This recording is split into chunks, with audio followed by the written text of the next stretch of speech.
faites-le, on les relaiera en direct. Alors, Rémi, on va commencer, si tu veux bien, par parler voilà, un petit peu de toi.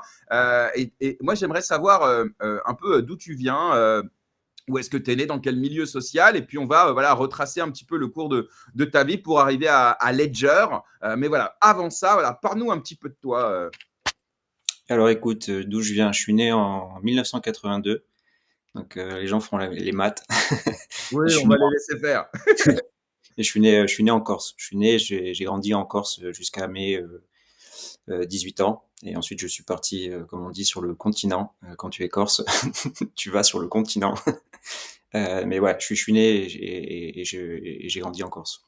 C'est marrant, tu as raison, la Corse, ils disent le continent, et dans les Antilles, ils disent la métropole. Tu vois, Ouais. c'est marrant le vocabulaire différent. Mm. Ok, la Corse, qui est une île sublime, tu y retournes régulièrement, tu as encore de la famille là-bas Ouais, j'ai ma famille, enfin une partie de ma famille, j'y retourne assez régulièrement. Ouais. D'ailleurs, là aujourd'hui, j'y suis pas, mais j'y étais il y a 3 jours. En fait, je vis entre Paris et la Corse maintenant. Et Ah donc, oui, d'accord. ouais. Ok. Et tu as une famille là-bas, à Paris Alors non, à Paris, j'ai des amis. En Corse, j'ai ma mère. Ma famille est un peu pas éparpillée, mais j'ai mon père qui est dans le sud Donc, de la Rémi France. est un cœur à prendre. Je le dis pour Odile. Hein. Ok. Alors, donc, ok, tu vas en métropole, j'imagine, enfin, donc, sur le continent, c'est comme ça Ouais. que vous dites, pour faire, j'imagine, tes études. Ouais. Alors, tu t'orientes vers quoi au niveau des études? Alors, si tu veux, enfin, moi, si tu veux, dans mon milieu, on va dire social ou dans ma famille, j'avais pas forcément conscience, tu vois, que les écoles d'ingé, ça existait ou c'était pour moi, ou je savais même pas ce que c'était une école de commerce, ou enfin, je caricature un peu, mais à peine, tu vois. Donc, quand j'ai eu mon bac, l'avenir un peu tracé, c'était aller à la fac. Et en même temps, j'avais pas des ambitions de malade, j'avais aussi de la famille à Marseille. Donc, quand j'ai eu mon bac, je suis allé dans une fac d'abord de physique. À l'époque, on dirait un vieux quand je dis à l'époque, mais c'était les DUG de physique. Voilà, je voulais faire de l'astrophysique, de la cosmologie. Enfin, c'est un truc qui me passionnait. Les Euh, étoiles, tout ça, quoi. Ouais, les étoiles. Après, il y avait des choses un peu plus techniques, mais c'est un univers qui me parlait, qui m'attirait, la physique quantique aussi. Donc après mon bac, j'ai fait une première année j'ai commencé en fait par la physique à Marseille pendant à peu près un an. Dans les faits, beaucoup moins d'un an parce que j'ai arrêté en plein milieu, mais Ouais. j'ai commencé par de la physique, ouais. Ah, c'est drôle. Moi, c'est pareil, quand j'ai fait mes études, j'ai fait prépa, tout ça, puis après, j'ai fait de la fac. Et je dis tout le temps, j'ai fait la fac suffisamment longtemps pour avoir le pass imaginaire. Tu sais, à Paris, quand tu quand es étudiant, tu as le pass qui te permet d'avoir les transports gratuits à moindre coût. Mais pour ça, il faut s'inscrire à la fac. Et donc, voilà, Ouais, pareil, la fac, c'était droit, moi, pour le coup. Et après 3 mois, je me suis rendu compte qu'il fallait travailler, en fait. Et en ouais. fait, à ce moment-là, bah, j'avais tout sauf envie de travailler. J'avais envie de kiffer. Donc voilà. Mais ok, donc toi aussi, la physique, tu fais pas l'année complète. Et après, qu'est-ce que tu fais alors? Alors écoute, après je me cherche pendant 3 4 mois. Je fais une saison dans une boîte de nuit l'été, et puis en septembre, je me rappelle, je me dis ok, il faut vraiment que je m'inscrive dans quelque chose. Je voulais à un moment passer par de l'architecture ou quelque chose qui avait un peu un rapport avec l'architecture, avec l'intérieur, d'extérieur. Bon bref, mais si tu veux, j'avais tellement été laxiste que j'avais même passé les dates pour déposer les dossiers. Donc je me dis qu'est-ce que je vais faire, qu'est-ce que je vais faire. Et un matin à 7 heures du mat, je suis devant un Minitel et je regarde les universités qu'il y a à Marseille et à Aix et puis dans d'autres endroits, et je me dis bon ben je vais aller en économie. Je me dis, je choisis, je fais un choix un petit peu pragmatique. Mon père travaillait dans la gestion de patrimoine, les assurances, les choses comme ça. Et je me dis, bon, ben, je vais aller en économie, je verrai où ça m'amènera. Euh, les maths, je suis plutôt calé, et donc on verra. Donc je m'inscris en économie, et je suis resté ensuite en économie, en finance, en statistique pendant les 4 5 années qui ont suivi, quoi. Ok, économie, d'accord. Et alors, c'est à ce moment-là que tu as une petite révélation sur le côté finance, crypto, potentiellement ou... Non, à ce moment-là, on est en quelle année? Il faut se En remettre dans... 2006. Moi, je termine mes études en 2006. Ok, ouais, donc 2006, effectivement, ça est bien antérieur. ouais. Et puis même quand tu fais des études d'économie ou de finance, ou enfin, en fait, finalement, parfois, tu es quand même décorrélé de la vraie du monde réel, tu vois. Donc tu sais ce que c'est l'inflation, tu sais ce que c'est euh, comment fonctionne une banque centrale. Enfin, il y a plein de mécanismes en fait qui font qu'aujourd'hui, pour certains, Bitcoin et dont moi a beaucoup de sens, mais à ce moment-là, tu fais pas le rapport, quoi, parce que tu es dans un pays où l'inflation ça te parle pas. Donc tu fais de l'économie au sens théorique du terme, tu sais comment ça fonctionne, mais ça te parle pas comme ça peut te parler en fait Hmm. aujourd'hui, quoi. Et Donc je en 2006, tu finis tes études et là, donc tu vas bosser. Parce que bon, à un moment donné, j'imagine qu'il faut bosser. Et alors, c'est quoi tes premiers jobs un petit peu ou même tes premières expériences qui t'ont forgé? Ben écoute, je sors en 2006, je sors d'un stage, l'unique que j'ai fait d'ailleurs dans une banque, et la banque recrute beaucoup. Et donc les premiers avec qui j'ai des contacts, ce sont des banques qui cherchent des personnes pour faire du contrôle des risques financiers essentiellement. Et en même temps, tu as des cabinets de conseil qui recrutent beaucoup à ce moment-là. Et donc moi, je cherche un job à Paris. J'ai aussi pas mal d'amis qui migrent vers Paris parce que c'est là que ça se passe beaucoup à l'époque, et notamment dans la banque et la finance.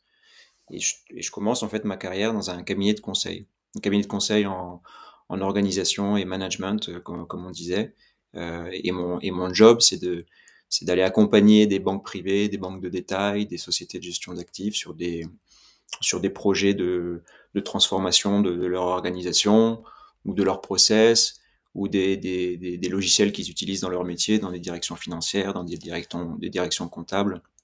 Aller en gros suivre les projets, les accompagner à mettre en place des changements dans leur organisation, dans leur process et dans leurs outils. Et je fais ça pendant pas mal d'années. Et donc là, tu es à Paris. À ce moment-là, ouais, je suis à Paris. En fin, Alors, fin 2006, je suis à Paris.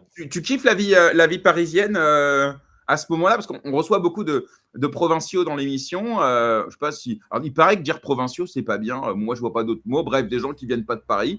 Et en fait, voilà, souvent ils s'en plaignent, souvent ils en partent. Et il y en a peu quand même qui disent non, non, moi j'ai kiffé la vie parisienne. Toi, comment tu as vécu parce que bon, j'imagine que passer de la Corse à même Marseille, alors c'est quand même une beaucoup plus grande ville, hein, à Paris, ça change un peu. Non, pour moi, c'était génial. J'avais 23 ans, 23 ou 24 ans. Si tu veux, j'ai fait mes 18 ans en Corse. Ensuite, j'ai passé 5-6 ans à Marseille. Entre-temps, à Marseille, j'ai fait un programme d'échange. Je suis allé au Canada, donc j'étais à Montréal, donc j'ai découvert c'est pas une grande ville, mais c'est une ville qui bouge et qui bougeait beaucoup, beaucoup plus qu'à Marseille. Donc, quand j'arrive à Paris, j'ai un job, j'ai un salaire, j'ai un studio sympa dans un quartier du centre, j'ai mes amis, et ma vie, si tu veux, c'est un travail que je découvre et qui me plaît. Et puis le soir, c'est, tu vois, être avec des amis, aller boire des verres, aller au resto, découvrir en fait une ville qui est superbe, quoi. Donc non, moi, mais quand je suis arrivé à Paris, j'étais ravi, quoi. J'ai adoré, quoi. Après, il y a des hauts et des bas, quoi. En fonction des boulots que tu fais, en fonction de là où tu vis, en fonction du rythme de travail que tu as. Mais mes premières années à Paris, moi, j'ai juste adoré, hein, tout simplement. Ouais, moi, c'est pareil. Moi, je viens de Beauvais à la base, donc autant te dire que quand on descend à la capitale, nous, on dit on monte, qui est complètement con parce qu'on est au nord, mais bon, passons. Tu vois, comme quoi, et ben, quand j'arrive à Paris, pour le coup, je vis ma meilleure vie parce que là, tu te rends compte qu'il y a de la culture, qu'il y a de la fête, qu'il y a, il y a des gens, il y a des opportunités de taf, il y a. Voilà, enfin, ça bouillonne, quoi. Alors après, bon, effectivement, certains parlent, il y a du stress, il y a du truc. Bon, après, à un moment donné, tu peux pas te faire quand tu as un minimum d'ambition s'il n'y a pas un minimum d'ébullition, quoi. Donc, bon. Ouais. Mais ok, très, très cool. Donc, tu fais ça pendant quelques années, tu dis. Et Ouais, j'ai après, fait ça euh, une douzaine d'années, ouais. ouais, ok. Donc, on va passer cette partie-là et on va s'intéresser peut-être au rabbit hole. On pose la question un peu à tout le monde. À quel moment est-ce que tu as entendu parler pour la première fois, si tu t'en souviens, de Bitcoin ou de crypto-monnaie en général? Est-ce que c'est par Ledger ou est-ce que avant quand même, tu avais déjà entendu parler ou même tu avais déjà appréhendé le sujet? En fait, la première fois exactement, je sais pas, enfin, je sais à peu près à quelle période c'est parce que la rue où je vivais, en fait, à Paris, tu avais un bar hein, qui s'appelle Soft Bar et qui organisait des, tous les premiers mercredis du mois un meet-up en fait, enfin un meet-up, c'était plutôt une équipe, le cercle du coin, etc. Enfin, j'ai su ça après, hein, mais qui se réunissait en gros pour parler de Bitcoin. Et moi, j'allais souvent en fait dans ce bar, et donc du coup, le mot Bitcoin est passé par là. Je sais pas quelle période on est là. Est-ce que c'est 2012, 2013, 2014? Franchement, je sais pas. Enfin, en tout cas, c'est quand même très tôt. Rappelons à ceux qui nous écoutent quand même, hein, Bitcoin, la blockchain est lancée début 2008. C'est ça, hein? Non, ouais, 2000. Ouais, 2009, 2010, ouais. Attends, j'ai un énorme doute là. Le white paper, c'est 2008. C'est Donc fin non, 2008. c'est début 2009. Attends, j'ai un Ouais. doute. Ah, la honte en direct. Parce que c'est la honte pour nous deux là. Moi, j'ai toujours 2009 en tête et après, je pense que le lancement c'est 2010. Non, non, attends, il y a Gali dans le chat, là, il va nous dire, là, Jean-Charles, parce que là, ça nous fout la honte, là, mais c'est fou comme quoi les choses les plus évidentes, parfois, le matin, quand tu te lèves, tu les perds. Bon, bref, donc en tout cas, voilà, mais quand bien même, c'est-à-dire que ça ne devient pas mainstream, entre guillemets, entre guillemets, en tout cas, on n'en parle pas vraiment avant, on va dire, 2017, quoi. Donc toi, Bah, t'en en parles fait, quand même. c'est ce que j'allais te dire, c'est qu'à ce Ouais. moment-là, je l'entends parler et puis je zappe en fait. J'entends le mot et puis je fais pas de lien avec ni l'économie, ni ce que j'ai appris, ni ce que et puis je pense que c'est quelque chose à ce moment-là qui est encore un peu, je sais pas si le mot c'est geek, mais qui est quand même très un peu exclusif. C'est une communauté de gens qui savent de quoi ils parlent, qui sont peut-être dans le gaming, dans le hardware ou dans le. Enfin, il y a quelque chose de très communautaire quelque part, et moi je suis pas forcément appelé ou accroché par Bitcoin. Et je crois me dire je, si on parle d'investissement, je veux dire, j'ai même pas 200 euros à investir à ce moment-là parce que parce que je le dépense ailleurs et j'y pense pas quoi. C'est en 2017 que ça revient. En 2017, du coup, je suis toujours consultant mais à mon compte et je me demande si je vais monter une boîte de conseil avec un associé. Tout simplement parce que je m'ennuie. C'est-à-dire les projets que je fais me plaisent, mais je perds le sens un petit peu d'aller accompagner des établissements financiers. Je me rappelle être limite malheureux d'aller à la Défense, tu vois. Tu prends le métro, tu marches à côté de 500, 600 personnes comme toi qui se dirigent vers les tours de la Société Générale, t'es en costard. Enfin, tout ce truc-là commence à être pas mal déshumanisé. Je me dis, bon, soit je monte une boîte de conseil mais qui va aller sur des sujets qui sont innovants. Comme ça, du coup, tu vois, je me différencie aussi d'autres consultants. Et donc, soit je change complètement. Et donc, dans cette démarche-là, je regarde un peu sur Internet, je regarde les meet-up qui se montent.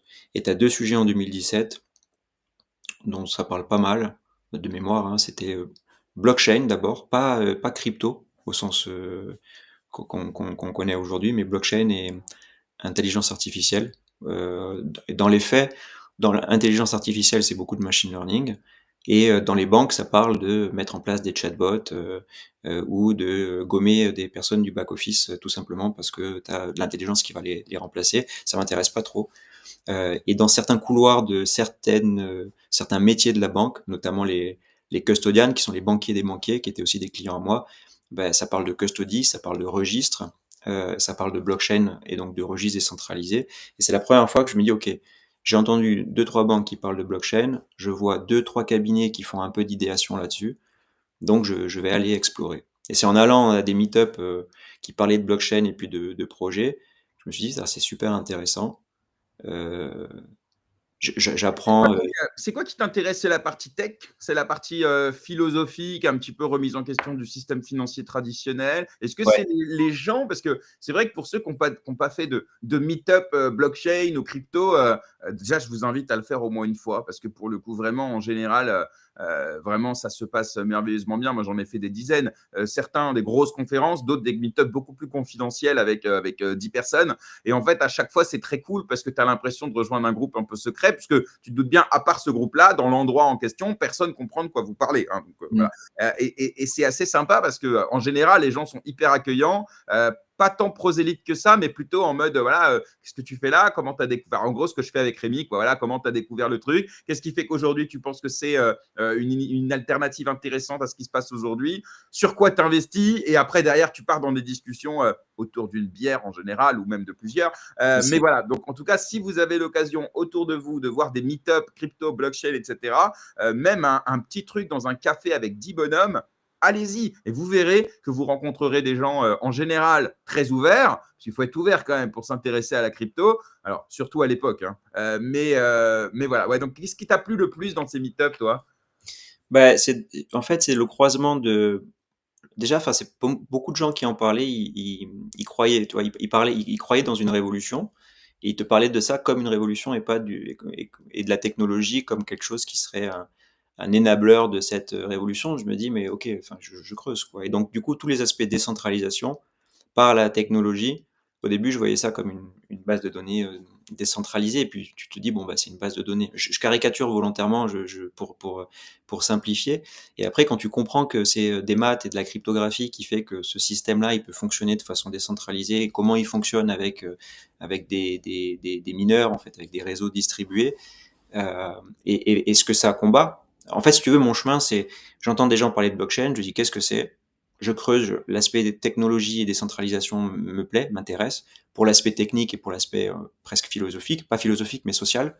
Ensuite, je dis, bah tiens, je vais acheter de la crypto pour me forcer à mieux comprendre ce que j'achète. Et donc, si tu veux, je tombe là dans la partie un peu bull run. Donc, je vois tout le monde qui s'excite en fait sur des Donc là, plateformes. ouais, 2017, on est clairement dans la hype hein, Ouais, des ICO, en fait. À l'époque, c'est un peu ça la narrative. Donc, tout le monde lance son coin, tout le monde lève, enfin, tout le monde, beaucoup lèvent des dizaines de millions. Et puis, tu as l'impression de faire partie d'un truc hyper early. On commence à parler de Bitcoin à la télé aussi. Donc, voilà. Donc, effectivement, tu es vraiment en plein dans le premier véritable. Alors, il y en avait déjà eu un en 2013, mais il était plus ouais. confidentiel. Mais le premier véritable bull run un peu médiatique en 2017. C'est ça, ouais. Et je commence, tu vois, et en fait, je fais que ça, c'est-à-dire que je lis, je lis, je lis. Bon, j'investis un petit peu, mais c'est pas tant la partie investissement, mais je suis quand même content que ça monte, tu vois. Mais je vois qu'il y a vraiment un engouement, il y a quelque chose qui se passe. Je me dis, il y a une bulle, pas une bulle spéculative, mais il y a une bulle qui est en train de gonfler, de gonfler, de gonfler. Euh, et je me dis, il faut que j'y sois, quoi. À l'époque, je sais pas, 32, 31, 32 ans, et je me dis, il y a une révolution, je sais pas, technologique, sociale, peu importe. Il faut que je sois dans ce truc-là. Le contexte aussi, c'est que j'en ai aussi marre d'être à ce moment-là dans des environnements qui sont pas assez dynamiques.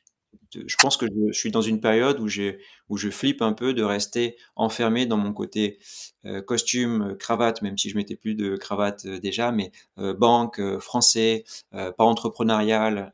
Et donc je me dis, ok, il y a une nouvelle technologie, il y a des projets qui sont en train d'émerger sur ces technologies, il y a un environnement hyper dynamique, hyper entrepreneurial. En 2017, il faut se rappeler le contexte pour ceux qui s'en rappellent, c'est que tu as plein de meet-up aussi où tout le monde sort d'école et veut créer sa boîte, d'école, de fac. On veut plus bosser pour des grandes banques, on veut plus bosser pour des grands groupes, on veut plus faire de la strat. Bon, je parle du sérail, on va dire banque, finance, etc.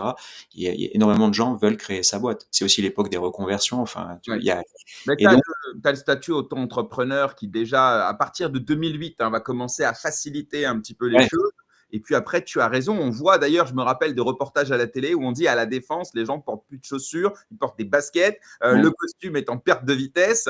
Donc on a ce côté plus chill, entre guillemets, du secteur banque assurantiel, entre guillemets. Et on a cette volonté, peut-être ce nihilisme financier qui va vraiment trouver sa force à ce moment-là où tout le monde va vouloir trouver son indépendance financière. Et ouais. c'est vrai que je crois que la session des ICO à l'époque va apporter une réponse extrêmement concrète, très risquées, mais très concrètes à ceux qui veulent voilà, prendre un peu leur envol financier par tous les moyens, quoi. Alors, créer sa boîte, faire du drop shipping, participer à des investissements crypto.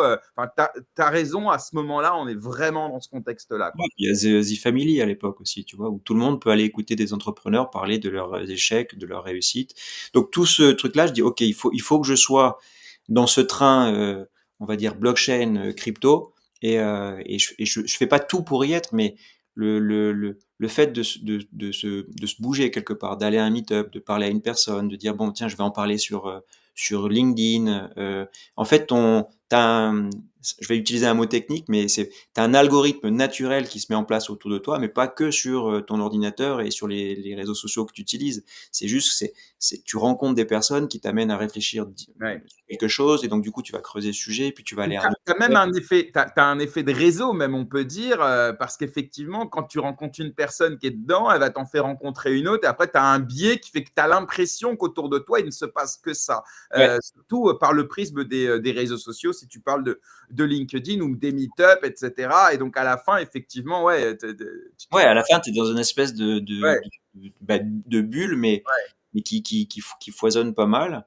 Et je fais un post ou deux. Je me rappelle, je fais un post, et le post, il a peut-être une visibilité, genre je sais pas si ou d'impression de 5000 ou 10 000. Moi, à l'époque, je dois avoir 700 personnes sur mon LinkedIn, tu vois. mmh, Je vais à une table ronde d'avocats qui parlent de Bitcoin, de est-ce que c'est un actif, est-ce que c'est un titre financier ou pas, je me rappelle plus exactement. Et je poste juste que j'étais à cette table ronde-là et que c'était super intéressant. Et je vois énormément de vues. Je me dis, bon, c'est cool.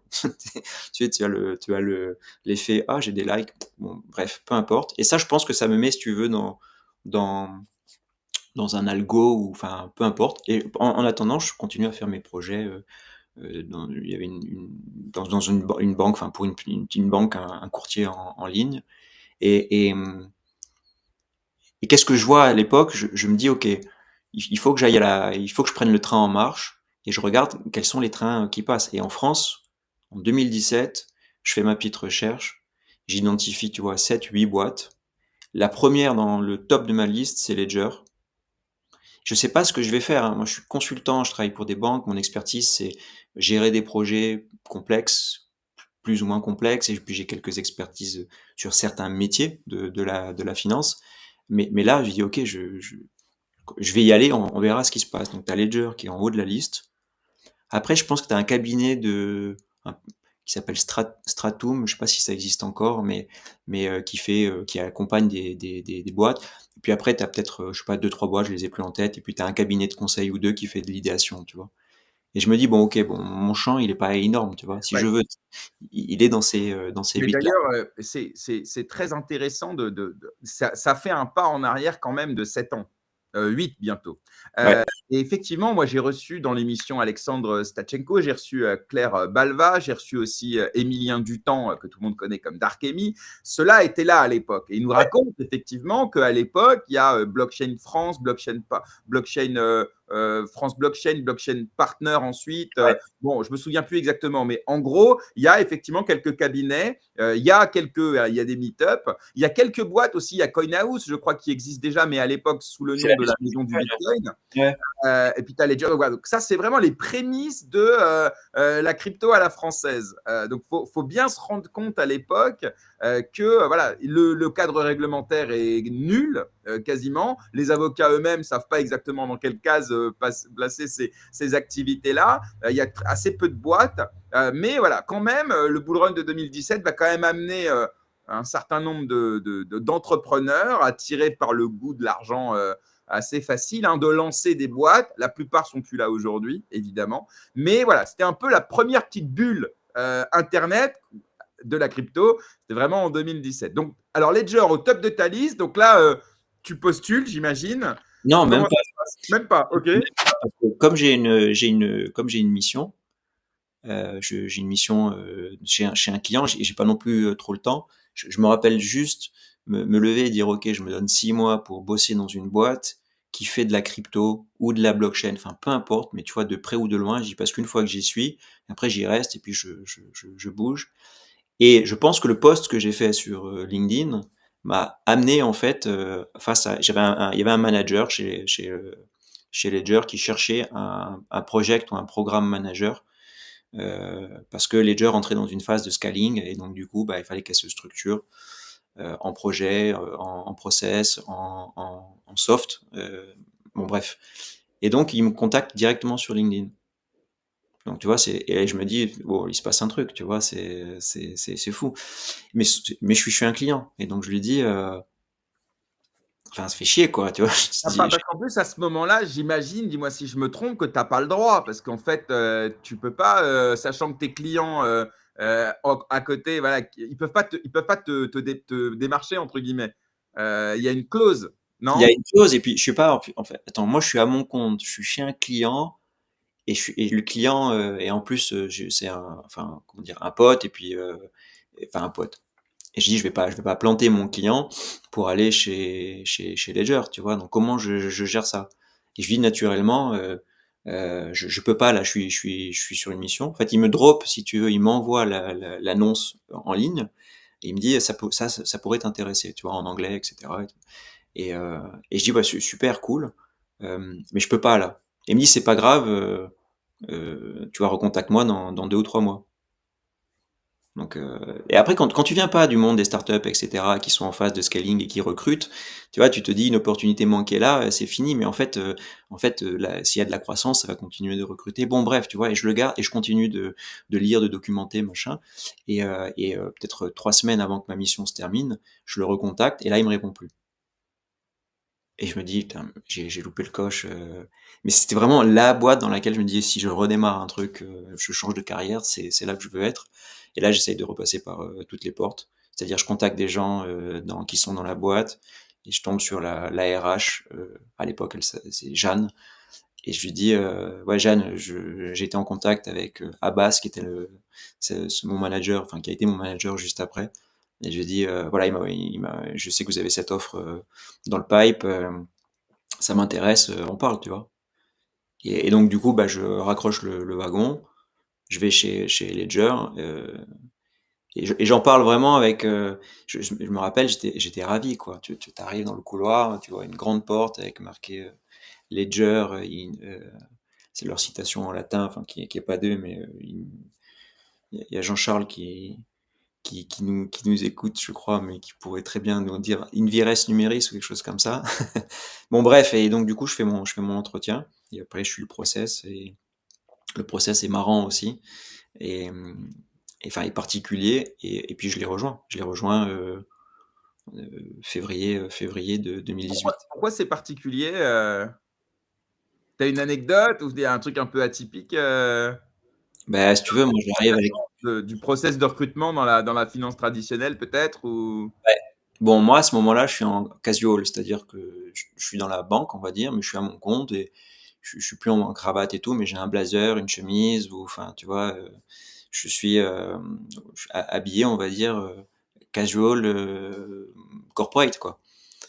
Et que je rentre et en fait, je vois que tout le monde est en basket, en jean, Ensuite, en sweat, et tu vois, et je me dis, ouais, enfin, c'est un autre monde, quoi. Enfin, c'est pas ouais. le monde que j'ai là.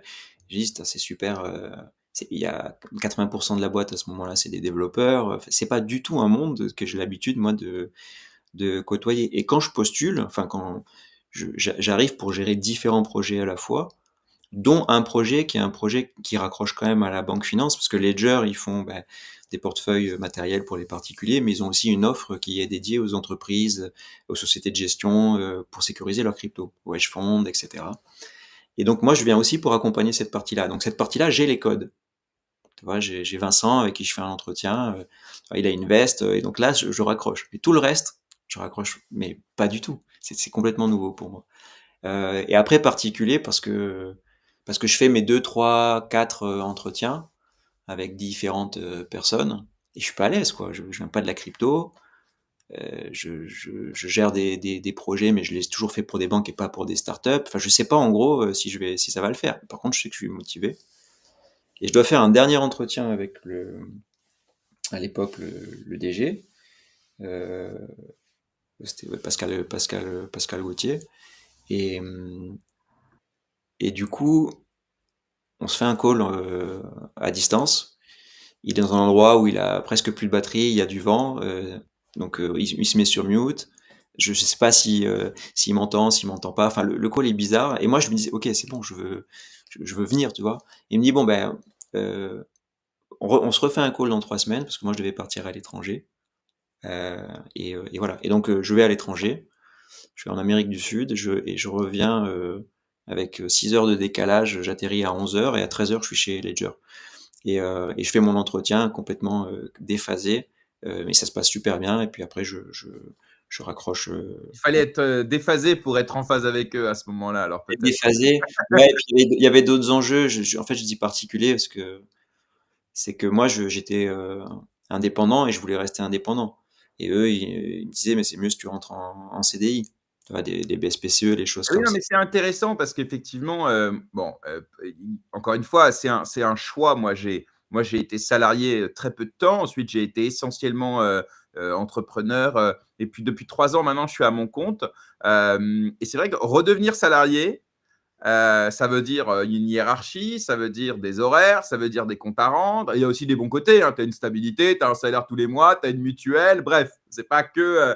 Mais quand même, et en fait, retomber dans ce cadre, je crois que c'est pas chose aisée. Moi, aujourd'hui, par exemple, j'y suis complètement fermé, sauf si, encore une fois, une offre exceptionnelle. Mais sinon, non, ça me botte pas parce que le luxe de pouvoir, je sais pas, moi, avoir la liberté de faire un peu ce qu'on veut quand on veut, dans la limite de nos contraintes personnelles et financières. Mais quand même, pour moi, ça a trop de valeur. Mais toi, à ce moment-là, ouais, le fait de passer salarié, toi aussi, ça pose un petit souci. Qu'est-ce que tu vas faire alors? Vraiment, tu vas consentir à devenir salarié ou tu vas rester consultant indépendant pour Ledger? Non, non, je deviens salarié. Mais ça me prend pas mal de réflexion, quoi. Je vais même voir, je me rappelle, j'ai fait un call de 1 heure ou 2 heures avec un coach pour prendre ma décision. Ok. Et en fait, si tu veux, le jeu en valait la chandelle parce que la vérité, c'est que à ce moment-là, je réduis finalement mon salaire, quoi, par Et rapport oui, oui, j'ai pas parlé de ça, mais ça joue bien j'ai sûr. Ouais. plus de stabilité, comme tu dis, mais j'ai moins de salaire. Franchement, je le divise pratiquement presque par deux. Ouais. Et donc, mais en revanche, il y a l'enjeu derrière. Pour moi, il est hyper important parce que c'est une boîte que j'ai envie de rejoindre, un écosystème, un secteur qui m'intéresse beaucoup. C'est aussi une expérience qui me permet de rentrer dans une dynamique entrepreneuriale. Tu vois, je passe d'un paquebot à un voilier, tu vois, qui peut manœuvrer beaucoup plus facilement, avec un mindset différent, avec des personnes qui viennent un peu du monde entier. C'était déjà un peu international, tu vois, Ledger. Et au final, c'est un investissement quelque part, tu vois. Donc, enfin, je l'ai vu comme ça quand j'ai pris mes décisions. Il compense la perte de salaire avec peut-être des parts ou des choses comme ça, ou pas du tout parce que Non, ça, non, non. j'avais un salaire qui restait confortable. Après, tu as les BSPCE qui sont comme des stock options, pour Ouais, ceux qui savent pas ce que c'est les BSPCE. Donc ça, c'est tentant parce que ça rentre dans le package et tu te dis, bah, génial, ouais. si la boîte, elle croît et qu'elle Un tient, résultat, elle a cru, on peut dire. et elle a cru, et elle a cru. Et puis, il y a pas beaucoup de boîtes il y a beaucoup de boîtes de startups qui mettent en place des BSPCE, donc des stock options, mais dans les faits, il y en a peu qui permettent, enfin pas de façon volontaire ou involontaire, hein, c'est le marché, c'est les levées, enfin qui permettent finalement de les exercer ces stock Oui, options. ouais. Donc, mais bon, voilà, c'est un investissement. Et je me dis, bah, enfin, j'y vais quoi. Tu vois, Mmh. parce qu'au Bah, final, surtout que c'était ta boîte de rêve, quoi. Après, le reste, c'était des détails, des ajustements, mais en tout cas, c'était ce que tu cherchais. Alors justement, la vie chez Ledger, parce que tu y as passé quoi, 6 ans? Un truc comme ça, non? ouais, 6 ans, Ouais. ouais. Donc, alors déjà concrètement, tu fais quoi? Parce qu'on n'a pas bien compris, tu dis tu accompagnes des projets, enfin, tu fais quoi Ah, concrètement? alors, la première année, mon job, c'est d'être un project manager, donc de gérer des projets. Et des projets, je peux donner quelques exemples. Bah, Ledger, par exemple, Enterprise, ils adressaient des clients, on va dire, sociétés de gestion, des choses comme ça. Ben, il fallait mettre en place un process d'onboarding des clients sur la solution. Il fallait mettre en place un système de téléphonie parce que tu as toute une partie de développeurs business qui sont en Asie, aux États-Unis, en France, bah, il faut qu'ils puissent prendre des calls. Donc tu mets en place de la VoIP comme on appelle. Donc à l'époque tu as AirCall, donc tu vois je mets en place AirCall pour C'est de la ça veut dire voix sur IP. En fait, ça passe pas par le réseau téléphonique, ça, ça passe par Internet, en fait. Mais c'est ça. effectivement, il faut passer par un prestat. Alors, à l'époque, tu avais Qualcomm, tu avais plein de solutions comme ça. Mais OK, ouais, mais donc, OK, d'accord. Donc il y a des petits projets comme ça qui visent Mmh. à définir des process et puis à les mettre en place ou à choisir des logiciels qui servent des activités. Mais je fais à peu près tout et n'importe quoi à Ouais, la je vois. fois. Tu vois, les RH, il faut mettre un outil pour gérer les ressources. Donc au début, je touche un petit peu à tout. Et ça te change ça, parce que dans une startup, il faut bien le comprendre que même si à l'époque, je ne sais pas si elle est déjà en scale ou est-ce qu'elle a déjà levé, mais en tout cas, dans des boîtes comme celle-ci, a fortiori dans la tech, où tu as la plupart, c'est des développeurs, donc tu as 10-15% qui sont pour l'opérationnel, 5% pour le marketing et encore. Et puis les dirigeants, ils sont hyper opérationnels, donc en gros, tout le monde fait un peu tout, et jusqu'à temps que la boîte se structure et que tu aies assez pour avoir un mec par tâche. Mais ça, c'est bien plus tard. Sauf que toi, tu étais habitué aux boîtes peut-être un peu plus grosses avant, peut-être plus structurées. Et donc là, le fait de faire un peu tout et comme tu dis, n'importe quoi, tu trouves ça cool d'être un peu de touche à tout ou ça te déstabilise Non, justement? non, non, en fait, tu penses que l'absence de cadre peut être compliquée, mais au final, cette absence de cadre, ça te permet en fait d'essayer plein de choses très vite et enfin, très facilement entre parenthèses. Je disais, c'est génial de passer de, de Windows à Apple, par exemple. C'est génial de Microsoft à Apple. C'est génial de passer des solutions que j'utilisais dans la banque à Google, Gmail, en fait, tu découvres une façon de tester des solutions beaucoup plus rapidement, beaucoup plus facilement. Et puis, c'est une époque où Ledger vient de lever, je sais pas moi, 80 millions de dollars. Donc, il y a aussi des moyens. Euh, c'est encore une époque où quand tu rentres, les gens vont à la Fnac acheter leur écran. Enfin, et donc, du coup, tu peux tu prends ton téléphone, t'appelles les solutions, tu vas sur Internet, tu les benches, tu les essayes, et on te dit go, tu vois. Ouais. C'est, c'est pas, les processus de décision, ils sont hyper Ça, rapides. Et c'est ça qui est jouissif. Et c'est vrai que ouais, quand tu as fait des grosses boîtes où tu es obligé de passer par 10 000 interlocuteurs, tu es oui, obligé d'avoir le système de validation du N plus 1, plus 2, plus ouais, 3, et à la fin, tu as bossé pendant 3 semaines, et à la fin, tu as un gars à qui tu n'as jamais parlé qui te dit bah non, ça ne va pas le faire. ouais. Alors que là, dans les startups ou dans les boîtes plus, en tout cas plus décentralisées, le process de décision, effectivement, il est plus rapide. Et c'est vrai qu'en tant que ressource dans ces effectifs-là, c'est quand même beaucoup plus encourageant. Parce que dans une Ouais. boîte, tout ce que tu entreprends, à la fin, tu as toujours un gars à qui tu n'as pas parlé et qui te dit ça va pas le faire ou c'est pas possible ou c'est pas le moment ou c'est trop cher.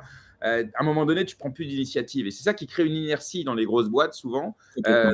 alors que dans les petites boîtes, le fait que voilà, ça va plus vite, c'est plus smooth, comme on dit en anglais, Et ça puis, change. t'es in charge. Ça veut dire que c'est ton job, c'est de proposer des solutions et de Ouais. les mettre en place. Et donc, du coup, forcément, on va te challenger, te poser des questions. Pourquoi celle-ci? Pourquoi celle-là? C'est quoi le prix? Enfin, tu vois, donc tu fais un minimum Ouais, non, mais on est d'accord. C'est pas oui à tout, quoi. Mais en tout cas, si tu as bien fait ton job, à la fin, t'envoies les résultats immédiatement et de façon Ouais. directe, quoi. Ouais, et puis si ça marche pas, tu reviens en arrière. Donc mon job à Ouais. ce moment-là, c'est de délivrer, faire en sorte que la boîte délivre des tas d'initiatives qu'elle met en place. Et à ce moment-là, après 3 4 mois, il y a une transition qui commence. C'est que tu as Eric Larchevêque, fondateur de Ledger, un des fondateurs de Ledger et de la maison du Bitcoin, maintenant Winhouse, qui me convoque on avait une grande salle, la salle Nakamoto, je crois, ouais. Et putain, ça a l'air secret, tu vois. En fait, c'est secret.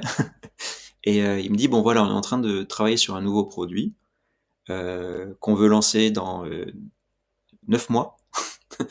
Euh, il me dit pas, est-ce que tu veux? Il me dit, tu vas gérer le projet.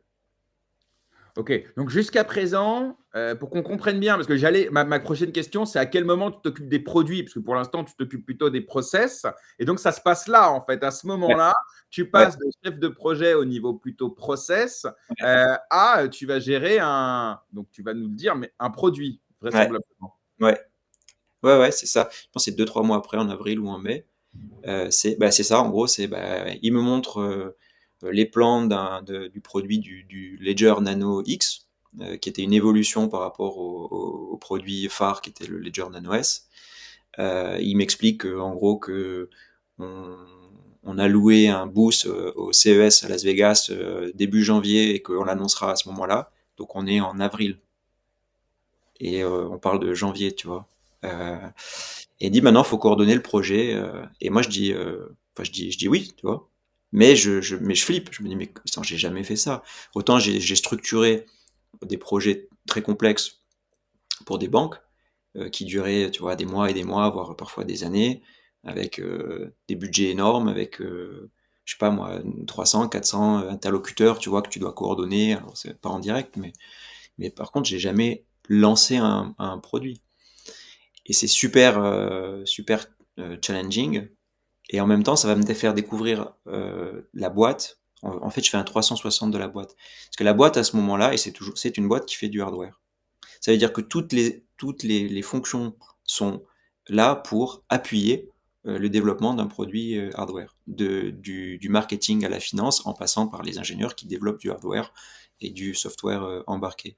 Et donc, je fais mon plan, tu vois, je fais mon plan en disant, je vais taper à la porte, je vais voir telle personne, bon, ben, je vais aider à coordonner le développement et le lancement de ce produit. Qu'est-ce que tu fais? Explique-moi qu'est-ce que tu fais, explique-moi quelles sont les dépendances, et je vais voir peut-être 70-80 personnes dans la boîte pour comprendre en gros c'est quoi concevoir, développer et lancer un produit comme un hardware wallet.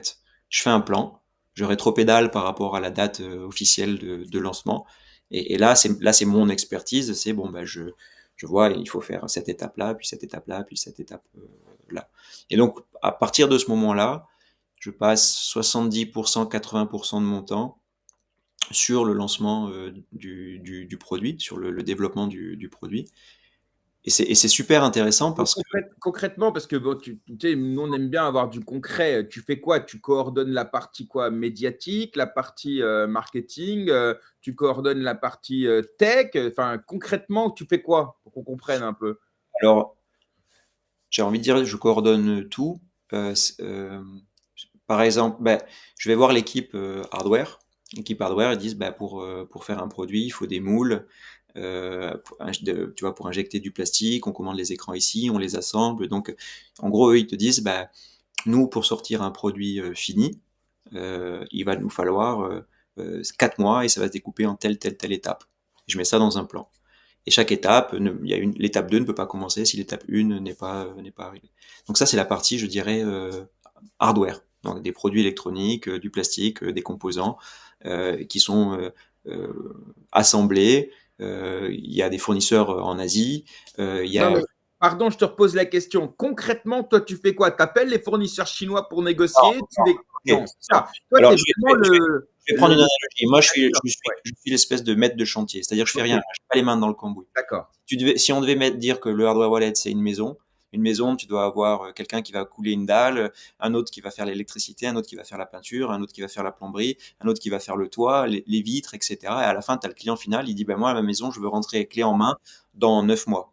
Moi, mon job, c'est de coordonner en fait tous les métiers pour que le 9 juin, la maison, je dis le 9 juin, D'accord. je sais pas, mais la personne puisse rentrer. Donc mon métier, c'est structurer en gros l'activité de toutes les personnes qui contribuent au développement et au lancement d'un produit, Ok. faire en C'est sorte clair. qu'ils Et alors, communiquent. Et alors concrètement, parce que là aussi c'est intéressant, tu peux nous raconter un événement, alors il peut être sur ce cas-là ou sur un autre, où il y a un blocage et ton taf c'est de le lever, parce que en tant que chef de chantier, tu rencontres des difficultés, tu as des équipes qui parlent pas ou qui parlent mal entre elles, des messages qui passent pas, des leviers où on se dit à 3 heures du mat, mais putain comment on va réussir. Enfin, tu as une anecdote peut-être pour qu'on comprenne le boulot que tu fais à ce moment-là? Parce que là, on a l'impression que tu remplis des cases. En vrai, non, tu es confronté aussi à la réalité des départements qui doivent parler entre eux, de faciliter des process qui sont plus compliqués, je sais pas moi, d'apporter des solutions à des problèmes. Je réfléchissais en même temps que tu posais la question. Est-ce que j'ai des... il y a énormément de situations où tu dois prendre des décisions. Et donc, du coup, tu dois réunir les personnes clés, dont le CEO et puis d'autres personnes pour dire, OK, là, on est en retard. Qu'est-ce qu'on fait? Est-ce qu'on utilise, est-ce qu'on passe par un plan B? Est-ce que c'est fine? Est-ce qu'on paralyse mieux les tâches? J'essaye de trouver quelque chose où à ce moment-là, tu, il y a, enfin quelque chose, tu vois, de flagrant. Ben, si ça te vient, sinon on y revient tout à l'heure, c'est pas Ouais, le problème, mais c'est vraiment pour qu'on comprenne parce que j'ai fait ce boulot. Alors moi j'avais le rôle de COO, alors c'est à peu près pareil, tu vas vraiment t'occuper des opérations, donc tu es ultra transverse en fait comme fonction, mais toi à ton niveau c'est pareil, parce que tu dois gérer avec plein de départements et tu dois faire en sorte que ça coule en fait, enfin, pas que ça coule justement, mais que ça soit fluide, quoi, tu vois. ouais. Non, c'est souvent des choses qu'on n'a pas forcément anticipées, et qui à la dernière minute, tu dois prendre une décision, et donc soit c'est toi qui mets dans le cambouis et tu fais, soit tu fais prendre la décision, mais je sais pas, je me rappelle que, enfin, parfois tu dois appuyer le bouton et puis il y a quelque chose qui arrive et que tu n'avais pas prévu, et tu peux pas arrêter la machine, mais j'ai pas d'exemple concret. Si ça me Ok. revient, il y a des produits Ouais, qu'on a mais arrêtés. Euh, c'est un exemple, mais c'est à la fois du projet et du produit. Il y a un produit qu'on n'a jamais sorti qui était une plaque métallique qui te permettait de mettre tes mots. Je te donne un peu l'exemple donc tu fais un produit métallique, donc tu as de l'acier. Ce produit, il a une densité, une épaisseur qui fait que s'il y a un feu, il n'est pas censé fondre. Et sauf que tu as aussi des logiques de coût. Euh, parce que l'acier, ça a un certain prix, qu'à ce moment-là, on se rend compte que si on veut exporter ces produits-là aux États-Unis en bulk, en mode colis, ben on va se prendre à ce moment-là 20 ou 25% de frais de douane, ça grève la marge. Donc, tu intègres en fait pas mal de choses comme ok. ça. Et au final, entre deux plans, la dimension du produit, l'épaisseur avait diminué. Et donc, et on allait lancer le produit le lundi, on allait l'annoncer, et on est vendredi. Le samedi, on refait des tests, mais de chauffe, c'est-à-dire qu'il y a Eric, l'archevêque, qui dit attends, on a retesté le produit, on prend le produit, et là c'est vraiment, c'est plus une anecdote de ce qui peut se passer de pire et de comment tu dois réagir vite. Et c'est Eric fait brûler le produit, tu vois, dans une cheminée en fait chez lui. David Ballan qui est associé aussi, alors lui il y va avec des chaises, etc. Puis il nous montre le produit. En fait, le produit, il s'est déformé. Les lettres que tu mets pour protéger ta recovery fraise, elles se sont barrées. Et donc là, en fait, tu as une mise sur le marché qui est annoncée, qui est prévue dans 2 jours, sauf que ton produit, il est KO. Et qu'est-ce qui s'est passé? En fait, on a réduit, si tu veux, la quantité d'acier pour optimiser les coûts, mais on n'a pas retesté. Je rentre un peu dans le détail, mais et là, t'es samedi, moi je suis en train de courir, je vois le résultat et tu dois tout bloquer. Et comment tu fais, tu vois? Donc bon, bah là, tu t'appelles le marketing en disant tu bloques la communication, tu refais un point avec le CEO pour dire bon ok on est d'accord, et là tu es en damage control, tu dis bah qu'est-ce qu'on fait? Le produit on l'a arrêté, on l'a jamais redémarré parce qu'on s'était cramé là-dessus. Donc là mon job de project manager c'était de prendre tous les faisceaux.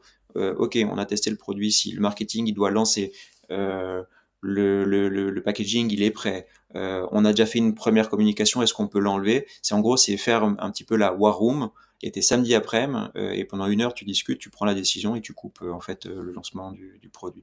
Donc un job de project manager dans les situations pires, c'est fédérer et ramener tout le monde pour prendre une décision rapide et qui soit validée aussi Alors, est-ce que tu es impacté, toi, parce que tu es vraiment dans le cœur du process produit, est-ce que tu es impacté par les éléments médiatiques? Il y a eu un peu de bad buzz autour de Ledger à cette période un peu plus tard. On va pas revenir sur les faits, je l'ai déjà fait à l'époque avec d'autres, mais toi qui es vraiment dans le cœur du réacteur, est-ce que tu es impacté par ça? Ou est-ce que non, tu es la tête dans le guidon et c'est au service com de s'en occuper? Ou est-ce que voilà, vous faites partie d'une famille? Ledger, c'est, j'imagine, à ce moment-là, un truc qui vous tient à cœur. Donc voilà, Ouais. est-ce que ça t'impacte? Ça, c'est une vraie question que je me pose. Bah, Moi, ça m'impacte personnellement parce que je tiens à la marque, je tiens au produit et je pense aux utilisateurs. Donc, quand la marque elle est exposée, ouais, ça m'impacte. Après, ça change pas ma vie au sens où je suis aussi. Faut continuer d'avancer et je suis très, très occupé. Tout le monde est très occupé dans une boîte qui est en hyper, croissance.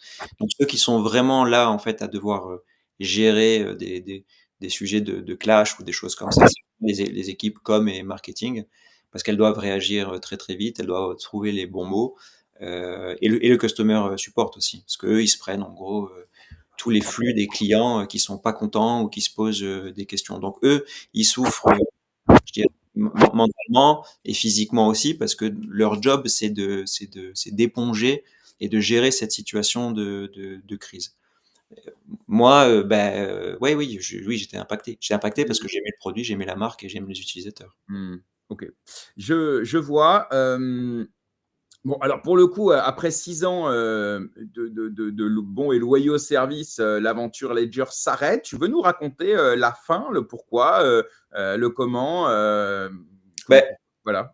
ce que peut dire, c'est que là, enfin, on a parlé de projet, mais les 5 dernières années, là, je gérais des produits qui est complètement un autre métier, tu vois? Donc, c'est la première année, j'ai géré des projets, après j'ai lancé le Nano X. Après, Éric Larchevêque m'a de nouveau proposé, de prendre cette fois-ci une nouvelle mission, c'est de devenir, responsable des produits. Donc là, j'ai changé de métier. Je pense que j'en parle 2 secondes parce que c'est super, pour moi, c'était super valorisant et c'était super challengeant aussi, mais ça montre en gros que quand tu veux changer, bouger un petit peu d'activité et que quand tu vas dans ces entreprises-là, qui sont dynamiques, je parle de start-up, mais en gros, tu peux évoluer. Tu peux arriver en faisant un métier et ensuite tu peux faire un autre métier. Et donc ça, c'était vraiment pour moi une vraie étape parce que tu vois, si on se rappelle, je faisais de la banque, je voulais changer de secteur. J'ai continué à faire du projet, mais dans un autre secteur. Puis ensuite, j'ai fait un autre métier dans ce même secteur qui est gérer des produits et qui n'a rien à voir. Enfin, gérer un produit, gérer un projet, c'est vraiment deux choses complètement différentes. Et donc, pendant les 5 années qui ont suivi le lancement du Nano X, je me suis occupé du cycle de vie des produits que les gens qui iront sur Ledger et verront la page produit verront qu'il y a différents hardware wallets que j'ai contribué à développer, à lancer, à améliorer avec une équipe quoi. Et donc ta question c'est ouais, je fais ça pendant 6 ans. Qu'est-ce qui fait que je bouge? Ouais, bah, oui, ça c'est parce que pour le coup, ça a l'air ouf et puis surtout, Ledger ne cesse de grossir, tu vois? Donc, il est devenu aujourd'hui, l'acteur incontournable du hardware wallet. Toi, tu as commencé à l'époque où c'était encore, assez, early. On peut se dire finalement, bah, il va y rester quoi pour, continuer à évoluer avec la boîte, mais finalement, donc tu décides, enfin, en tout cas, tu quittes l'entreprise, je ne sais pas pourquoi d'ailleurs. Est-ce que tu veux revenir là sur la fin? Comment on décide de quitter une boîte? Ou est-ce que tu t'es fait virer? J'en sais rien. Non, je me suis pas fait virer. C'est le concours de plein de circonstances. Ça faisait 6 ans que j'étais à fond, vraiment à fond. Et une boîte comme ça, c'est les montagnes russes parce que c'est très cyclique avec l'activité de Bitcoin. Donc tu vas très haut, tu vas très bas, tu montes très fort, tu ralentis d'un coup parfois. Gérer des produits et lancer des produits comme des hardware wallet. Si je reprends l'exemple de la maison, une maison, tu la sors en minimum 12 mois, tu vois. Et tu as énormément en fait d'étapes qui se passent pas comme tu l'avais prévu. Donc ça demande beaucoup d'énergie, beaucoup de sacrifices. Et quand tu l'as fait 3 ou 4 fois, bah, tu es un peu fatigué ou tu as envie un peu de voir autre chose. Ouais. Euh, et ensuite, je me suis posé la question quand on a sorti le Stax, le dernier produit. Euh, Celui avec l'écran, c'est ouais, ça? ouais, ouais. Ça a été un produit Un écran plus grand que très. les autres, je veux dire, parce qu'ils ont C'est tous un ça. écran maintenant. Ouais, Alors lui, il a un écran tactile, ouais, voilà. e-ink, il y avait un challenge techno très très très très fort en fait. On a pris beaucoup plus de temps à le sortir. Ça a vraiment été le produit qui pour moi était le plus excitant à concevoir et à développer, mais le plus complexe aussi. Et quand on l'a sorti, bah en gros j'ai senti un grand vide derrière. Je me dis ok, c'est quoi le next step pour moi? C'est de refaire ça? En fait, j'avais plus envie. J'avais plus envie de reconstruire une maison. Alors, elle aurait pu être plus grande, elle aurait pu avoir plus de chambres, elle aurait pu avoir, mais Mmh. ça Tu avais m'animait. l'impression d'avoir fait tu l'impression d'avoir fait le tour de ton métier un peu à ce moment-là? Ouais, j'avais l'impression, tu vois, avec le recul, est-ce que j'avais fait le tour? Non. Mais à ce moment-là, je me dis, bon, ça fait 6 ans, j'ai sorti 3 ou 4 produits, j'ai évolué, j'ai eu des responsabilités, j'ai appris énormément, mais j'ai pas envie de refaire la même chose, tu vois. On était déjà en train de penser à la Ouais, roadmap pour les 3 ans qui sûr. viennent. Et moi, Ouais. j'étais sec, si tu veux. Je me disais, bon. Et puis c'est public, il y avait un plan de licenciement économique, un plan qu'on appelle un plan de départ volontaire. Donc je disais, une boîte de hardware, c'est cyclique, en tout cas dans la crypto. C'est que quand le Bitcoin il est haut, tu vends beaucoup de hardware wallet. Quand le Bitcoin il est bas, bah, tu vends Bah oui, beaucoup moins de hardware wallet. Et donc du coup, tu vis avec aussi bien sûr. cette situation-là et ta trésor. Donc la boîte était un peu en difficulté à ce moment-là. Elle a proposé un plan de départ volontaire. Et moi, je me suis dit, c'est le bon moment. 6 ans, 3, 4 produits, je lève la main et je quitte Ledger de cette façon-là, proprement, et j'étais ravi. Et à ce moment-là, encore une fois, à ce moment-là, tu as l'impression d'avoir fait le tour de ce métier. Tu pas envie d'en faire un autre chez Ledger? Est-ce que tu en parles? Est-ce qu'à un moment donné, tu te dis, j'aimerais bien changer de département, changer de fonction? Ou est-ce que vraiment, ouais, tu as envie de changer de maison, en fait? Ouais, j'avais surtout envie de changer de maison, quoi. J'avais Ouais, envie de reprendre un peu du temps ouais. de break.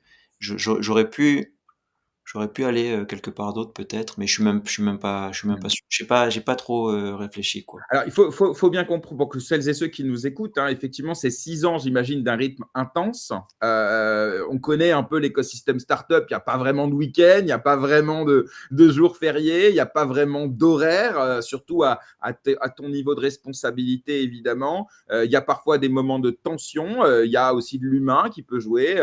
Il y a le marché, il y a les clients, il y a la réputation de l'entreprise, on en a parlé tout à l'heure. Tout ça, voilà, à un moment donné, c'est normal que ça peut peser. Et puis, il y a aussi peut-être la nostalgie de l'époque où tu étais indépendant, une nostalgie que parfois comment dire, on améliore, c'est-à-dire tu vois, on fantasme parfois une nostalgie, puis quand on y revient, on dit ouais, mais bon, donc peut-être que ça aussi, ça joue, hein, bien sûr. Et là, à ce moment-là, donc licenciement économique, alors ça, il faut le dire, c'est chambé. Parce que ça veut dire que tu as ton salaire garanti sans perte pendant un an. Mm. Et ensuite, tu as un an de plus de chômage. Alors là, un peu réduit, évidemment, mais ça reste cool quand même. Donc, tu as 2 ans. Typiquement, c'est comme ça que ça se passe en France, hein, où tu peux réfléchir au coup d'après. C'est ça. Et ça, alors je sais, encore une fois, parce que j'ai lancé des plans de licenciement et tout ça. Voilà, ça, c'est quand même un luxe qu'on a en France Complètement. dans ce contexte-là. Et je peux comprendre aussi que dans la balance, tu te dis le prochain plan de licenciement sera peut-être dans 3, 4 ans, si on en croit les cycles.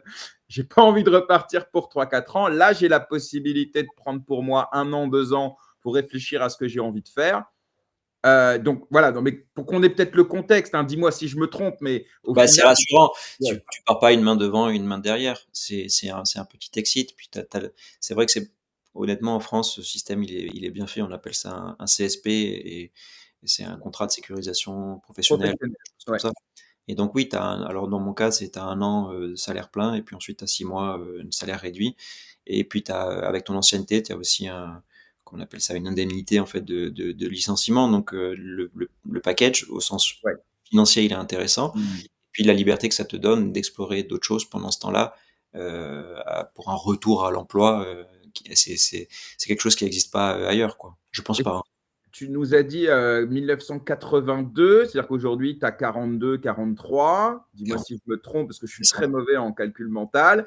Et donc, il y a aussi ça. Il y a aussi, j'allais dire, le fait que l'âge avance et que bah, on a 10 vies dans une seule vie. Non, mais j'ai 38 ans, enfin 37 ans, donc je ne vais pas faire le genou, mais tu vois, on peut comprendre aussi qu'à un moment donné, on se dit, bon, j'ai peut-être envie, j'en sais rien, moi, de fonder une famille. J'ai peut-être envie aussi de peut-être voilà, découvrir des nouvelles choses et pas, j'allais dire m'enterrer, c'est pas le bon terme, mais voilà, m'asseoir. Tu sais, moi, je dis souvent que le pire dans la vie, c'est quand on s'assoit. Moi, je Mmh. préfère rester debout, tu vois. Quand je Mmh. m'assois, je me dis, ça y est, je vais devenir un vieux con, tu vois. C'est pour ça que je lance toujours des nouveaux trucs. J'ai l'impression de rester debout. Donc, ça aussi, peut-être que ça joue. Tu me dis si je me trompe.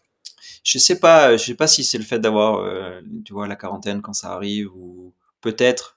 Moi, c'est vraiment, OK, je veux faire une pause, réfléchir à autre chose. Pas forcément le côté fonder famille ou je pense que c'est je suis en train de serrer fermer une étape, un cycle, tu vois? Avec les ledger, peut-être de ma vie, Ouais, aussi. Tu sais, il y a plein de choses qui sont j'ai envie de plus de calme, quitte à redémarrer, en fait, à fond, derrière, mais en fait, ces 6 ans, ils sont passés tellement rapidement, que je me dis: «OK, c'est l'opportunité de souffler», je vais être honnête, et puis de kiffer d'autres choses, quoi, tu vois? Quand tu ouais. as été, parce que après, enfin, moi, mon cas, il est personnel. C'est-à-dire qu'il y a des gens qui s'investissent d'une façon, différente dans leur travail, sur leurs projets, qui mettent, le focus, parfois sur le job avant la vie personnelle ou vice versa. Donc ça, c'est propre à chacun, c'est ni bien ni mal. Moi, j'avais vraiment un focus, à fond, là-dessus et je voulais souffler et puis faire autre chose, quoi. S'il y avait pas eu de plan, par exemple, tu vois, qu'est-ce que j'aurais fait? Bah, je sais pas, j'aurais tout simplement réduit la valeur, cherché un autre job ou une idée de projet, je l'aurais monté en side peut-être et puis en side à Mm. côté pour voir ce que ça donne. Je pense qu'il y a eu un alignement de toute façon. Ouais, ouais. À un moment, je sentais que j'avais envie de faire autre chose et c'est arrivé et donc du coup, j'ai saisi l'opportunité. Mais Ok. il y a des phases, hein, tu as raison, il y a des phases, puis j'avais moins d'énergie aussi, je pense. Ouais. Non, non, bah, ouais, ça, on peut comprendre, hein, ça épuise hein, ce rythme-là. Même le plus fort d'entre nous, à un moment donné, on est fatigué. Ok, alors donc ta nouvelle vie, on peut dire maintenant. Donc on le voit quand on va sur tes réseaux sociaux, hein, on voit que tu te présentes un petit peu, voilà, comme l'expert un petit peu de la sécurité crypto. Et si je comprends bien un peu ton branding, c'est voilà, j'accompagne des particuliers ou je ne sais pas si tu fais aussi des entreprises hein, pour les accompagner dans la sécurisation de leur crypto. Hein. C'est un peu ça qu'on voit en gros avec on voit plus de 70 personnes qui ont déjà été accompagnées. Bon, je te dis là, j'ai lu ta bannière LinkedIn. Hein, tu vois, j'ai pas fait de recherche plus puissante, mais quand même. Alors moi, j'ai une première question pour cette nouvelle euh, carrière dans laquelle tu te lances, et c'est une question que je me suis posée tout de suite avant même de te parler la toute première fois. Est-ce qu'il y a un marché pour ça? Je m'explique. On a l'impression qu'il y a du contenu sur YouTube par millions, sur Twitter. On a l'impression qu'aujourd'hui, il y a plein d'informations qui sont disponibles gratuitement. Pourquoi payer? Parce que concrètement, si tu accompagnes, bah, c'est contrepartie financière, et ça, c'est normal. Pourquoi payer pour être accompagné? Qu'est-ce que tu apportes de plus? C'est quoi pourquoi ça vaut le coup de payer Rémi pour nous accompagner dans la sécurisation de nos cryptos? Question trash, mais vraiment, je me la suis posée, donc je ne peux pas ne pas te la poser. Voilà. Bah, en fait, ce que tu vas payer, c'est une expertise, de la pédagogie, de l'humain et un accompagnement personnalisé. Tu as raison de dire que, alors, est-ce qu'il y a un marché? Le marché de la sécurité, il existe. Sinon, Ledger ou ses concurrents ne vendraient pas des solutions, en fait, des hardware wallets. Ensuite, ce marché, c'est quoi? C'est des utilisateurs. Ces utilisateurs, ils ont toute l'information disponible sur Internet pour savoir quels sont les risques avec la crypto, pourquoi un hardware wallet, un portefeuille matériel, ça peut les protéger, comment l'utiliser, quoi éviter. Mais dans ces utilisateurs, il y en a pour qui, malgré cette information disponible, soit ils n'ont pas le temps d'aller creuser cette information, soit ils ont, disons-le, un âge qui fait qu'ils n'ont pas forcément l'appétence technologique, donc ils sont intéressés par la crypto, ils en ont, ils sont intéressés par la décentralisation, donc ils veulent utiliser des wallets, matériel ou logiciel, peu importe. Mais ils n'ont pas le temps, ils n'ont pas le niveau technique. En tout cas, ils pensent qu'ils l'ont pas et donc du coup, ils sont intimidés par ce secteur et par ces solutions. Et le fait de pouvoir parler à quelqu'un qui va s'adapter à leur niveau de connaissance, à leurs compétences aussi techniques, ça les rassure. Puis il y en a qui ont complètement pas le temps parce que ce sont des chefs d'entreprise ou des entreprises elles-mêmes. Et la sécurité, la protection, c'est pas juste avoir un hardware wallet, tu vois, comme celui-ci, et ça y est, c'est fini. Quand tu es une société, tu as des associés, ils veulent de la gouvernance, donc en général, ils ils se disent: «Mais comment je fais? Je gère des cryptos, moi-même, Ouais. comment je fais?» Et puis après, tu as des Donc là, juste, pardon, je te coupe, mais parce que là c'est très concret. C'est-à-dire qu'effectivement, si on part d'un crypto bro qui veut sécuriser 2000 $, bon, bah lui, effectivement, sans doute que ça sert à rien. En revanche, quand tu es dans une entreprise avec plusieurs associés, avec des fonds à sécuriser en dizaines ou en centaines de milliers de dollars, et avec derrière la volonté, tu parlais de gouvernance, donc on parle de multisig, où il faut qu'il y ait plusieurs signatures pour qu'il y ait, en fonction d'un certain nombre de critères, l'autorisation ou pas de réaliser une transaction, etc. Là, effectivement, pour un mec comme moi, c'est jouable parce que je vais passer du temps, je vais aller regarder, je vais benchmarker, je vais faire un tuto pas à pas. Mais pour un mec qui soit n'a pas l'âge, soit n'est pas dans le sérail, soit le temps. il n'a pas le temps. Et puis surtout, parfois, payer 200 ou 300 ou 400 ou 500 balles la consulte, c'est aussi comment dire, tu sais, comment on dit, Fiction, enfin, ouais, en gros, je cherche le mot, mais en gros, c'est tu payes pour la tranquillité d'esprit, ah, pardon. complètement, oui, Voilà, c'est-à-dire complètement. qu'au moins, tu t'y dis que si tu le fais toi-même, tu peux le faire, mais tu peux aussi te foirer. Et quand il s'agit d'une partie de la trésor de ta boîte, tu peux pas. Donc, tu payes aussi pour ça, pour être tranquille et te dire c'est bon, j'ai confié à un Ouais, pro, c'est son boulot. Et puis, ta meilleure carte de visite, c'est que tu étais chez Ledger, le leader du hardware wallet. Donc, tu sais de quoi tu parles. Petite question, est-ce que tu préco que Ledger? C'est une vraie question.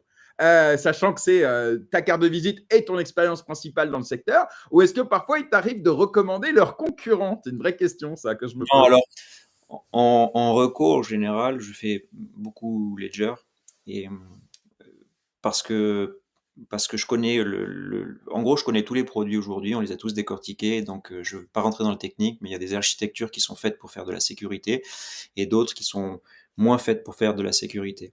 C'est Et donc du coup, je recommande d'acheter un coffre-fort pour mettre ton argent dedans et pas un placard, avec, des verrous de tous les côtés. Donc je caricature, mais c'est à peu près, ça. En revanche, en fonction des préférences personnelles de mes clients, je vais simplement émettre certains points de vigilance. Mais si par exemple mon client il est Bitcoin only et qu'il veut que du Bitcoin et que sa préférence personnelle, même s'il y a un débat là-dessus, c'est du full open source, etc., etc., il veut un cold card ou un Bitbox ou whatever, ça va. Tu vois, moi je vais lui faire mes recommandations et après je vais respecter Ouais, bien sûr.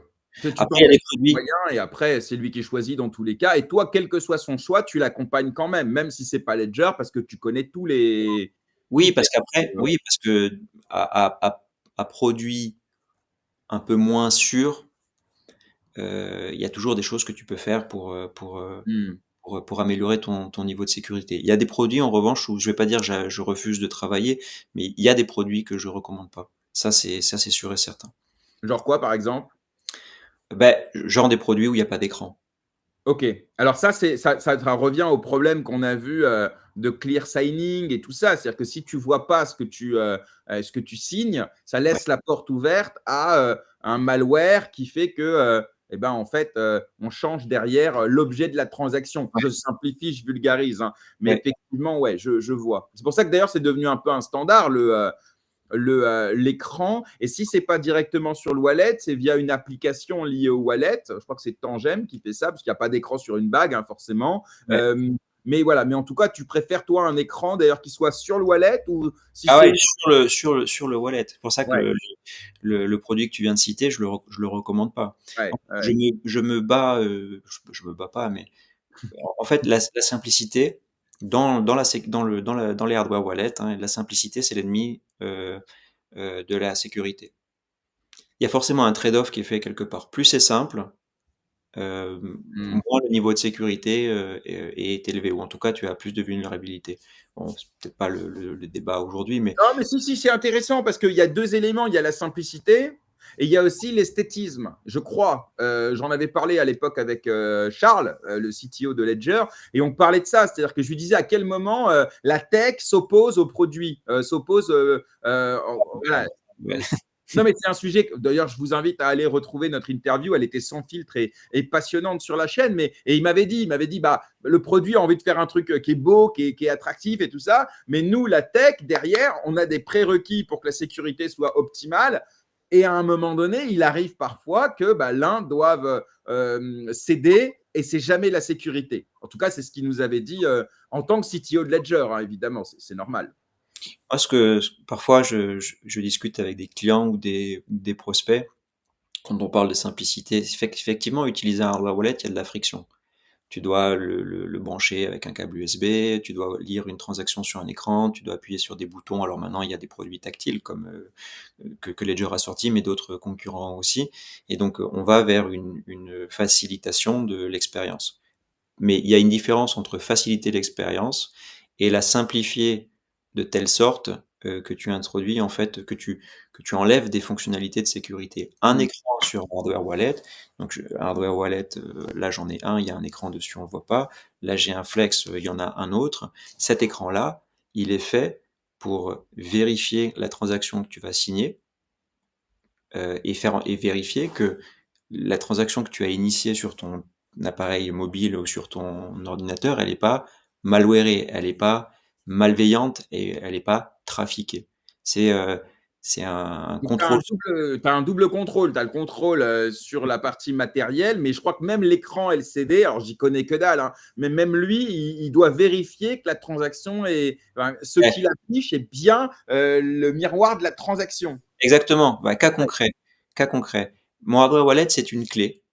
Et sur cette clé, j'ai un écran. Ça, c'est un vrai hardware wallet. Pour moi, il gère des clés privées et il a un écran qui te permet de vérifier ce que tu vas signer avec cette clé privée. Donc, je prends l'exemple d'une transaction que tu fais sur ton ordinateur. Tu peux avoir un virus sur ton ordinateur. Ce que tu vois à l'écran de ton ordinateur, c'est j'envoie un bitcoin à Jérém.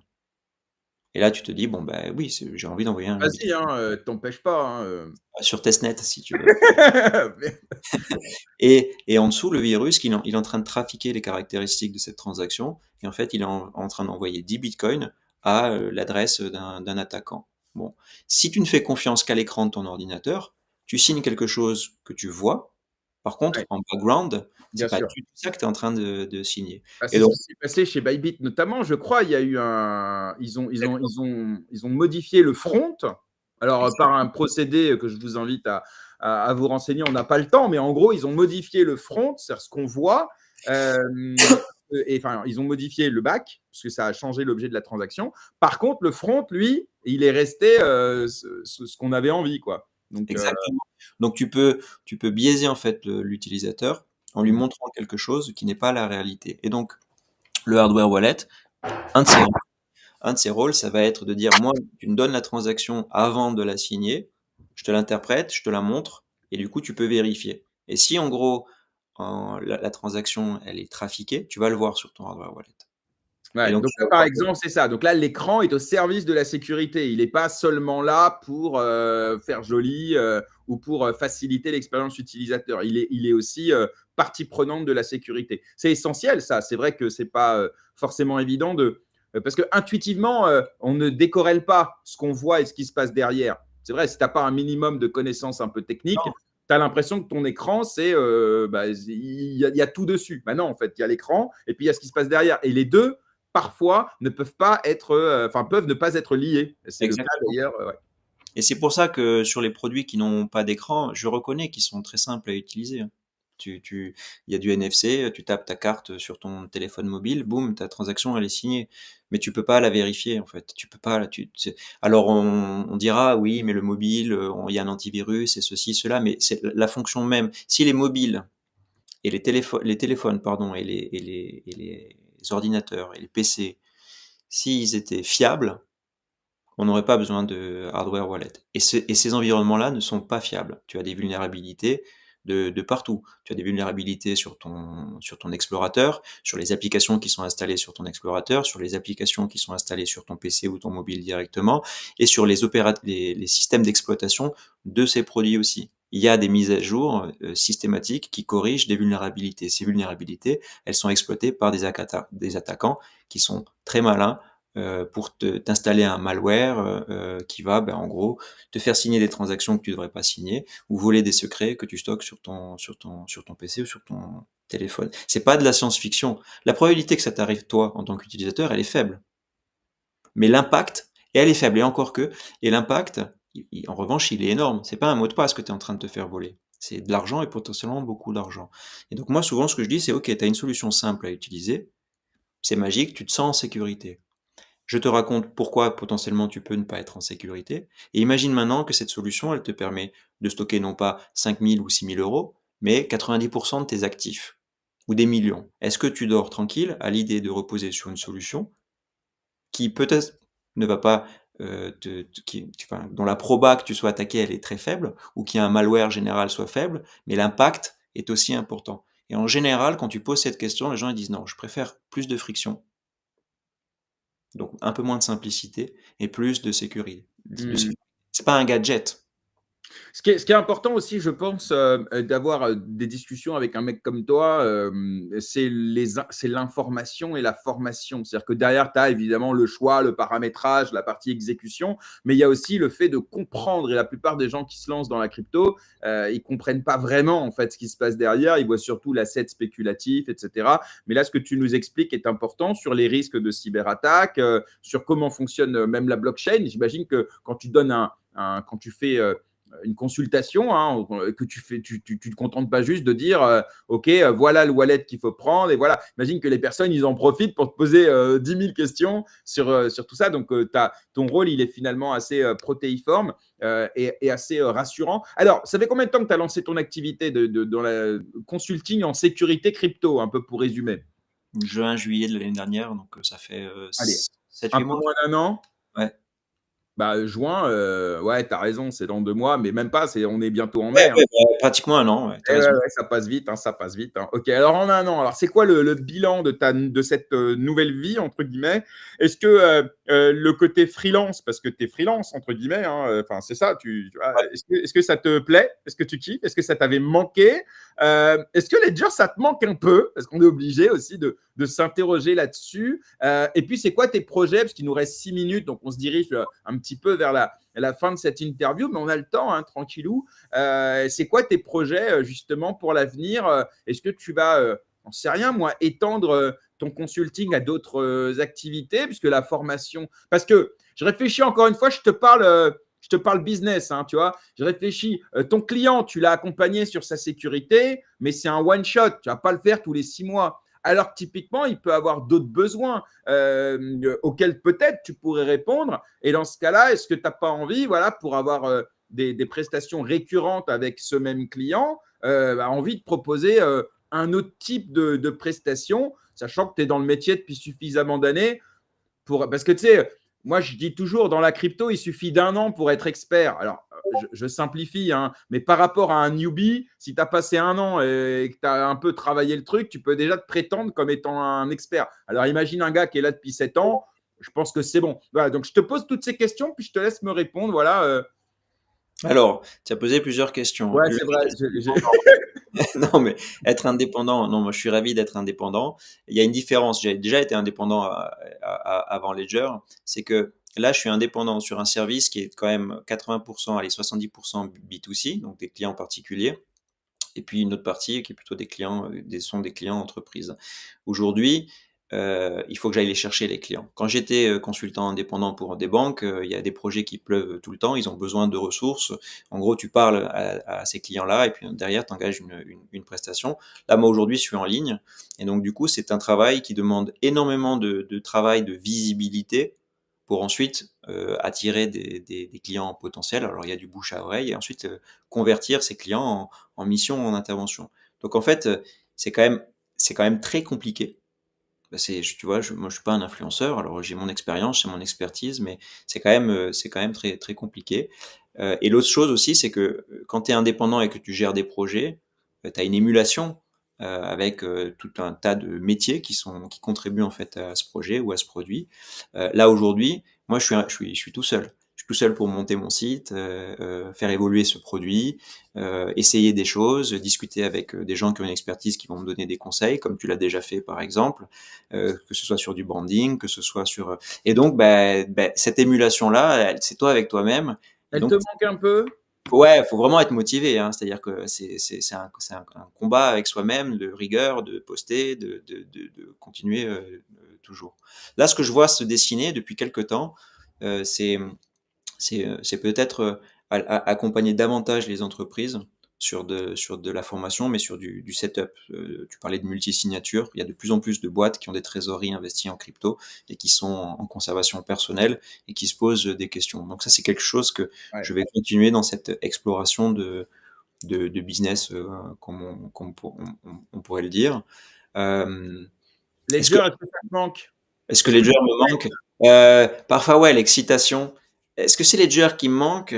Je sais pas, parce que Ledger a certainement changé aussi depuis que je suis parti. Est-ce que les produits matériels, comme les hardware wallets, me manquent, avoir les mains dans le cambouis, tout ça et tout? Ouais, un petit peu. Mais bon, j'en démonte encore quelques-uns à la maison, mais ouais, parfois, oui. combien de temps, parce qu'encore une fois, s'il y a des entrepreneurs qui nous écoutent, il y a une réalité aussi. On l'a dit ensemble, on a un luxe d'avoir un revenu assuré par l'État pendant ce temps-là.